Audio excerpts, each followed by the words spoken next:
Am I the a-hole for canceling my wedding because my family and my in-laws wouldn't shut up about it? I'm being called a bridezilla left and right about this, and my fiancé is called a simp for apparently doing as I say, despite that being a mutual decision. My family and my fiancé's family have tried to have a say at our wedding in every aspect possible. How many guests we will invite, who we will invite, what kind of suit my fiancé will wear, what kind of wedding dress I'll wear, what kind of venue we will book, what kind of food we will have, what kind of music we will play, what song we will have our first dance to. Everything we've planned, our families always judge, and aren't pleased and always have something negative to say. Planning our wedding has been more stressful and less fun for that reason.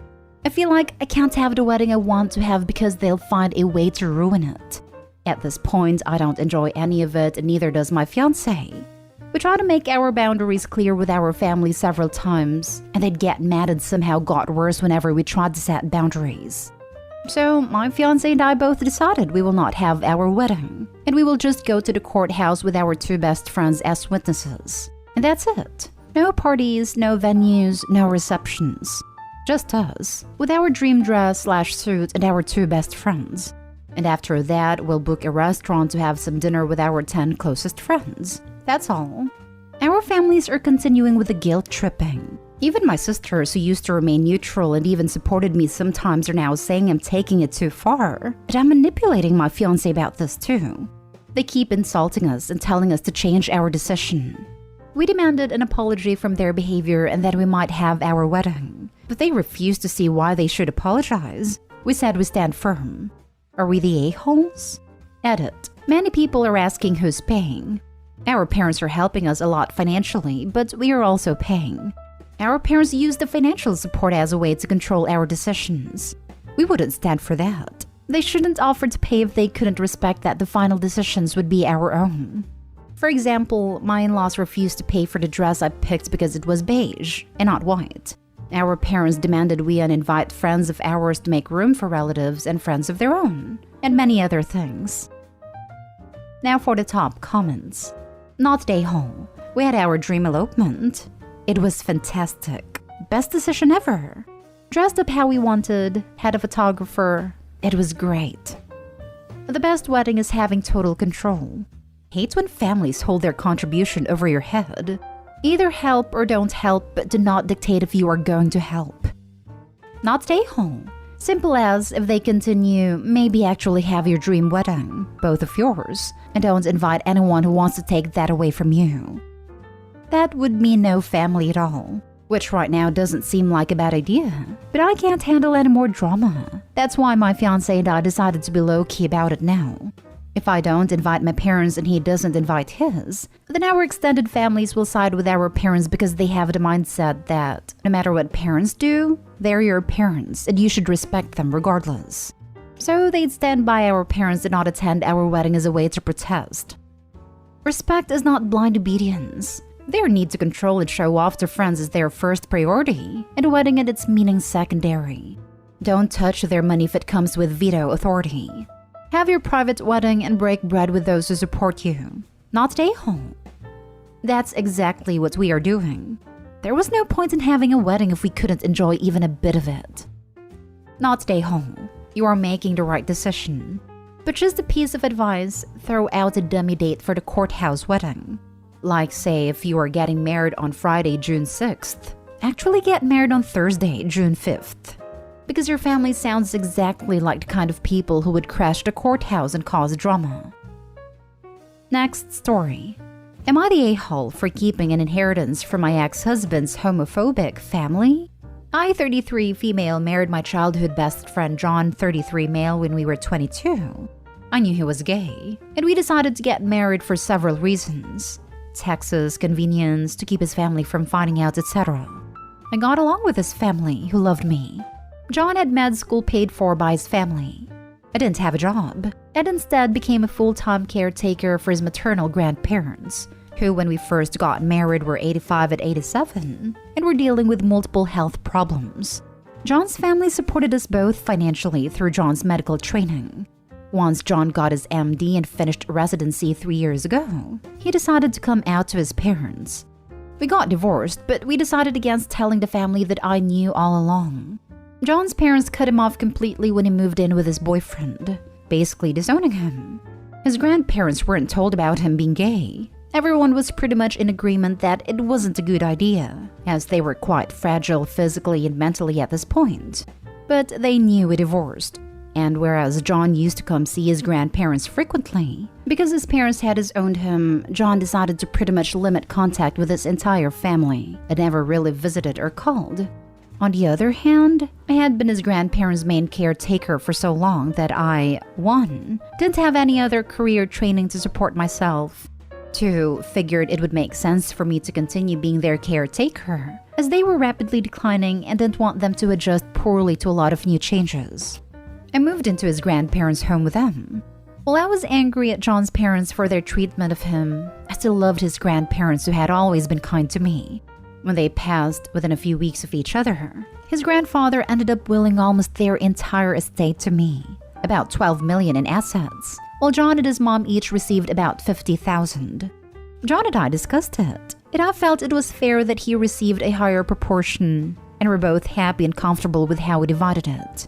His parents, on the other hand, had expected to receive the bulk of the inheritance and accused me of mistreating his grandparents and manipulating them into willing almost everything to me. Apparently, they had made some business decisions, assuming they would receive the money. They also argued that they would have gone ballistic if they knew John was using their money to fund his lifestyle. I honestly hadn't thought of their will at all when they passed.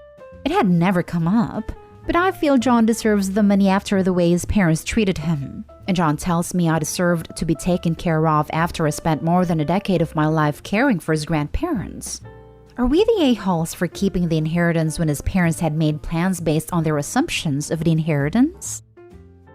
Not a-hole. Play stupid homophobic games, win stupid homophobic prizes. Even if John's parents were decent people, Opie spent a decade caring for them. It deserves whatever she felt was right to give her, which in this case I agree with. She gave her 20s to them and was with them until the end. That is far more than John's mother can say she did for them in the last 10 years. Not stay home. The grandparents wanted you to have the money. They deliberately gave their daughter $50,000 so that she can sue you. They were smart old people. I wouldn't be surprised if they knew about John's sexuality all along. Never underestimate people just because they're old. Honestly, I think they did know but never mentioned it. It seems likely his parents told them, or word somehow got out. Sometimes people just know. There were likely obvious clues that even you and your ex couldn't hide. The best kind of people will treat people with kindness no matter what they think about their life choices. I know my ultra-religious grandparents were not thrilled with my wife and I living together before we married, but never complained to us about it. It's likely his grandparents just wanted him to be safe and happy, no matter who he really loved. Not stay home. You took care of them and had no career because of all the unpaid work that you did. I don't know why you gave your ex some money, but that's your decision. He had supported me when I was facing homelessness and married me in part to make sure I would be taken care of. Next story is titled, Am I the a-hole for uninviting my sister-in-law to my wedding for her trashy behavior? Me, female 24, and my fiancé, 28 male, are getting married in 2 months. His sister, 30 female, is nice enough, but I've always gotten the sense she doesn't like me. She's never been rude, but she just seems uninterested in me. Even so, when our families get together, her and her boyfriend are personable enough. I come from scholars and they don't, so my family liked that she's a nurse. Or so we thought. My cousins, both 34 male, came to town for a visit last week and said they were going to go out that night and they wouldn't be back till way late. They ended up coming back super early. And when we asked, me, my parents, and my fiancé, what happened, turned out they got kicked out of a strip club for taking a picture of a dancer. And it was my fiancé's sister. I was mortified because I never took her for her type. We told fiancé's parents and it was a huge thing. Lots of drama between her and their parents. Eventually, everything calmed down and it became she's an adult. It's none of our business. This really rubbed me the wrong way. And I told fiancé that I was no longer comfortable with her coming to the wedding. I was met with a lot of resistance, but eventually he agreed. When I called her to explain myself, she blew up at me and told me I was shaming her for something that didn't affect me. I told her it did affect me if she would be bringing a trashy atmosphere to my wedding. We come from money, and the last thing I want is men lining up for services outside a broom closet. And I told her that much.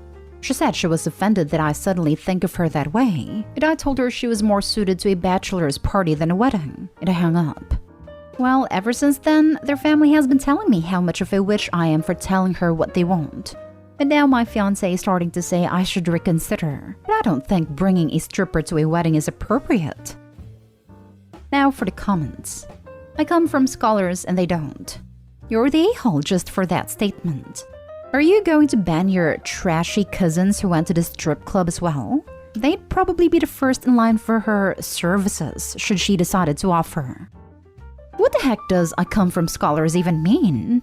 Does this brain surgeon know that 1, education does not equal intelligence, and 2, even if it did, intelligence is not always hereditary, and smart people have dumb kids all the time?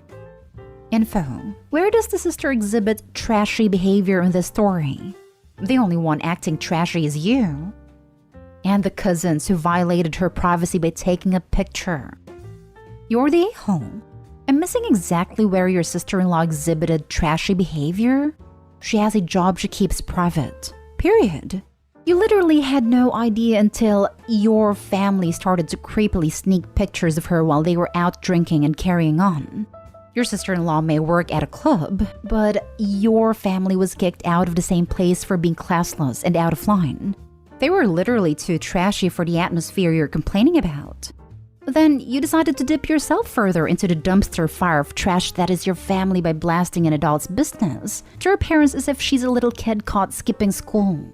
Was the tattletale nonsense necessary about something that's clearly zip all of your business? And again, while your sister-in-law is busily doing nothing offensive, you're worried your family and friends are so completely trashy themselves that they'll be lining up at a wedding no less for services no one has even offered, like a pack of crazed animals. What kind of people are you related to that this is going to be a problem? I don't know what kind of scholars you've got hanging around, but I have literally never, ever had to worry my family or friends are going to sexually assault other people en masse. You're the a-hole. Now for the last story. Am I the a-hole for letting my daughter wear a tiara to my cousin's wedding? My 32 female daughter Chloe, for female, has a fascination with princesses. She loves the color pink, wears only dresses, and has an array of tiaras she wears everywhere except at preschool where she can't, but she does have it in her backpack. My cousin 33 male Alex, fake names, invited us to his wedding, which was this past Saturday. Chloe was excited because she got to dress up and stay dressed up the entire time. She also couldn't wait to see the bride's dress. She asked if she could wear her princess tiara, and I said of course. We got to the wedding on time. However, the start time was delayed for unknown reasons. 15 minutes after it was supposed to start, one of the bridesmaids came out and told me that the bride Jen, 31 female, was refusing to come out because my daughter was wearing a tiara. I thought she was joking, but she wasn't. Apparently, the bride was also wearing a tiara and wanted to be the only one wearing it. I told the bridesmaid that Chloe loves tiaras and always wears them. The bridesmaid said not today, she isn't, and told me it needed to be removed. I said no. The bride is a grown woman and was being petty over a child's tiara. The bridesmaid left for a couple minutes and then Alex himself came out. He told me to leave. I asked why, and he said because I won't tell Chloe to take off her tiara. I said this was ridiculous, and Alex said it's not my wedding. And when I get married, then Chloe can wear one to mine. With that, I'm officially uninvited regardless. Others around me told me to just take it off, and I wouldn't. Alex's mom came over and escorted us out. Chloe was upset and crying because she feels she did something wrong. And I'm upset because I can't believe someone would be jealous over a literal 4-year-old. I also feel bad because Chloe was really looking forward to seeing Jen's dress because she loves wedding dresses. But literally no one is on my side. Am I the a-hole? Edit. Someone asked if my cousin has a mental illness. I said no, but the bride has Asperger's, and they said that's important for you all to know. You seriously need to parent up and teach your kid that there's a time and place for indulging your inner princess, and a time and place for sitting back, following dress codes and letting other people shine. For example, at their own goddamn weddings. You were asked nicely, but were petulant and entitled. You caused this. It's not over a child. It's over your lack of parenting. There's a reason nobody's on your side. You're the a-hole. I agree with this. 4-year-olds should be taught time and place for attire. She didn't wear a tiara to preschool as mentioned by the OP, so a wedding is also a specific occasion. I personally would find it cute if I were the bride, but everyone is different, I guess. I think the bride's wishes, while over the top here, should be respected. Yeah, wedding conventions are stupid, so it's a frequent gray area here. But no one's saying OP's an a-hole for thinking the bride is being extra. She's an a-hole for digging in her heels for no good reason, refusing to teach her daughter an age-appropriate lesson about etiquette, and ruining her daughter's day on top of upsetting the bride. I'd bet they were quick to yeet her because stuff like this is part of a larger pattern. You're the a-hole for not complying with the bride's request/demand. It is their wedding and their rules. There is a reason literally no one is on my side in this, because you were wrong. Ruined her daughter's opportunity to enjoy herself, and for what? The kid would have gotten over the removal for a tiara in minutes. So much more upsetting to have to leave the wedding and not get to do the thing she was actually looking forward to, which was admiring the bride. Nobody told Opie that pick your battles doesn't mean pick every battle. Not only that, but the daughter at 4 years old had a social graces thought to ask her mom before the wedding if it was okay to wear it. How hard is it to say, "Oh honey, I'm sorry. I thought it would be alright, but mommy made a mistake, and bride would like you to take it off." Like how you don't wear it at preschool. You can have it with you, but let's not wear it right now. Sorry, but you're the a-hole. Yes, it was absolutely over-the-top idiotic for the bride to obsess over a 4-year-old wearing a tiara. But once she told you to take it off, you should have removed it. She's the bride, it's her party, she makes the rules. Yes, your daughter would have been disappointed to take it off, but I guess she was even more disappointed to miss the whole event.